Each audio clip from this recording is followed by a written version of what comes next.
които имаме. Това са децата, и така. Велики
града, в който живеем, как се казва?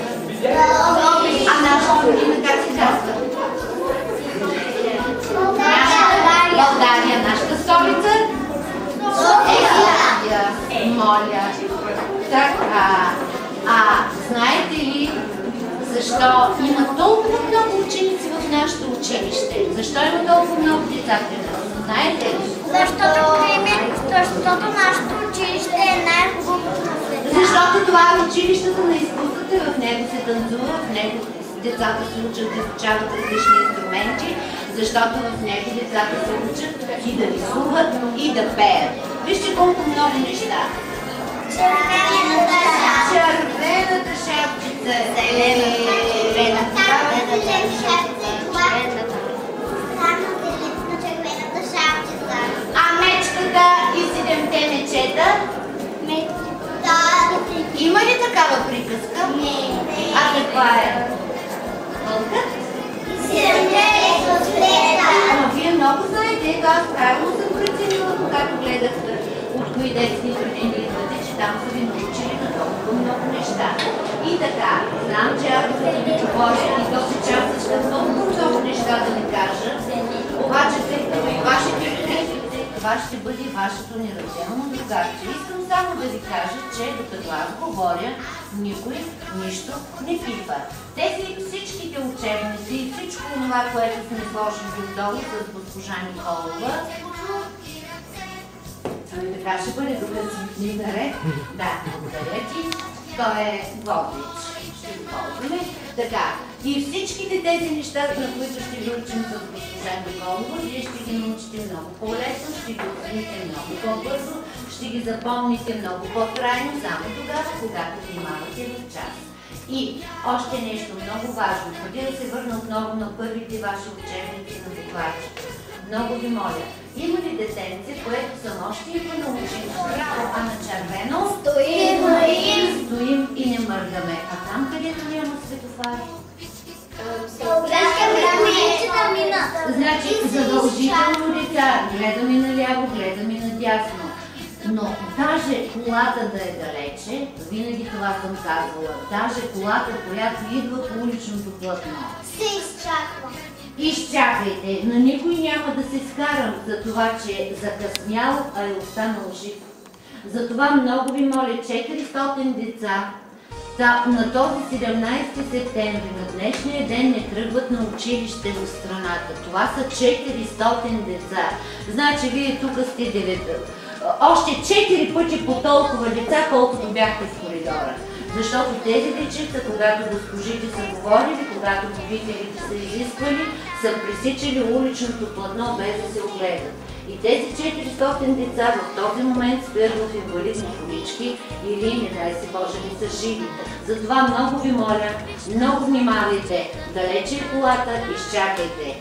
Ако няма светофар, изчакайте. По-добре да закъснеете за мястото, за където сте тръгнали, отколкото да се случи непоправимото. Имаме време да се говорим много ванко. И така.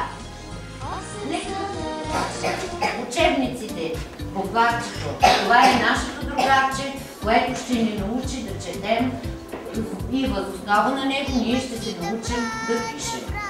Пази се, като зеницата на ухото. Защо? Защото това е вярно, че вие вкъщи имате вече книжки. Сигурна съм, че по различни поводи са ви подарили приказки. Вие така.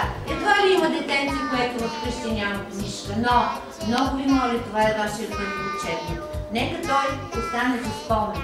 И тогава, когато побереете, станете големи хора, когато вече станете, сбъдните мечтите си, когато станете инженери, музиканти, строители, каквито искате, каквото мечтаете, тогава вие отворете тази първа книжка и всяка страничка от нея ще носи вашите мечти, защото всеки от вас мечтае да стане нещо сега.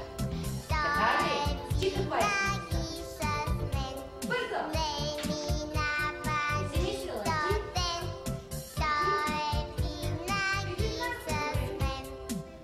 Певица! И те нататък. Всеки има. И ти певица. Браво! Наистина, това е Иван Вазов. Ние ще се срещнем с неговото творчество, с неговите стихове. Ние ще в средата. Този синьор Василевски. А някой не знае кой е. Но вие сте готови вече да ви даваме абитюренти. А най-отгоре деца е патрона на нашето училище Климент Охридски. Ние, когато има патрон на нашето училище, тогава ще ви запознаем с него, което сме ви приготвили тук, да бъде за спомен. Нека не го захвърлите, приберете го. Обаче вкъщи деца, защото тук сега виждам, че вече се изморихте от нашето екстрено посрещане и в последния момент промяна. Ще ви помоля, ние бяхме решили и в клас ще го направим. Вие вкъщи, на обратната страна, сложете вашата ръчичка, мъничката ви ръчичка. И тази ръчичка от коя? От 15. От 15. Така изпуснала съм. Значи, независимо, че сме от различни детски градини. Много ви моля, независимо от това, искам вече да кажете, ние сме първи А клас и сме заедно. Хайде да ги чуем. Ние сме първи А клас и сме заедно. И ще бъдем заедно. Ще си помагаме взаимно, няма да се караме, няма да се обиждаме. Тук съм сложила един правилник на първокласника, обаче много по-късно, когато се научим да го четем, ще си го четете сами, а сега ние с госпожата ще ви запознаваме с това. Господа, скоро да чета. Знаеш да четеш ли? Шестици, да.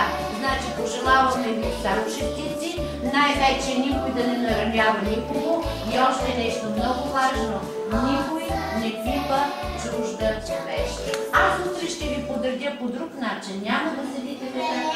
Българин да се нарича, първа радост е за мен. Аз съм българче и разнах. И тъй нататък. Добре. Иди, Вики, Да идеш, де си ми летяло, не видя ли бащини ми двори и не чули